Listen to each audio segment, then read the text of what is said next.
Тэ багш нь өнөөдөр Nest Moodle-ийн хаяг руугаа хэрхэн нэвтэрж орох вэ?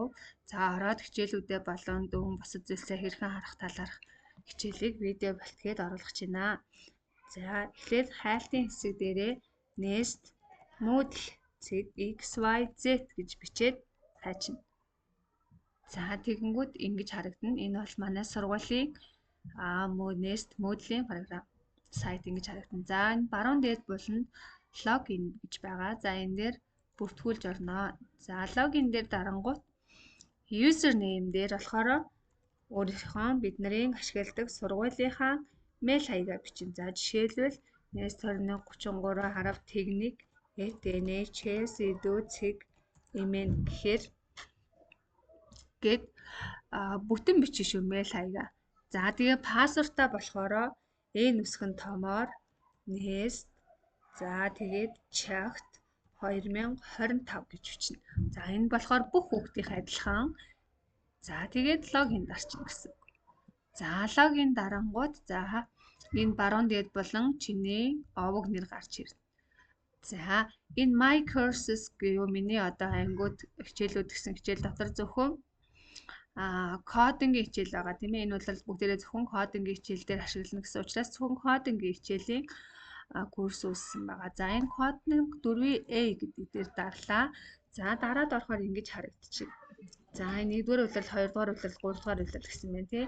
За нэгдүгээр улирал дотор за жишээлбэл энэ өмнөх 7 хоногоос явж эхэлж байгаа учраас 11 сарын 24-нээс за энэ улирлын хичээл 12 сарын 27-нд босох учраас тэр үрслэх эрс. За энэ эрс маань 10 хоног бүрдүүлэх юм байна. За имэйл хэрхэн илгээх вэ гэсэн видео хичээл багш нь байршуулсан байна. За тэгэхэд энэ хичээлээр рүү бүгдээрээ орохын тулд энийгээ дарж орно. За энэ хичээлээр дараад оронгууд за энэ ингээд тайлбар нь хамгийн доор нь тэр хичээлийн линкийг нь байршуулсан байгаа. Энэ линкэн дээр ингээд дараад орох юм бол YouTube дээр багшийнх нь оруулсан видео. За сайн байцгаана хүүхдүүдээ. Багш руугаа миний танилцуулга гэдэг ч юм. За гэх маягаар ингээ 3 минутын видео хичээлээ. За энийг үзэж жагаад бүгдээрээ багш руугаа мэйл болох нь тийм ээ. За энэ уртлын 3 зураас дээр буюу home button дээр дарахаар ингэж харагдана. За эндээс жишээлбэл grades гэдэг дээр бид нар дүнгээ харж болно.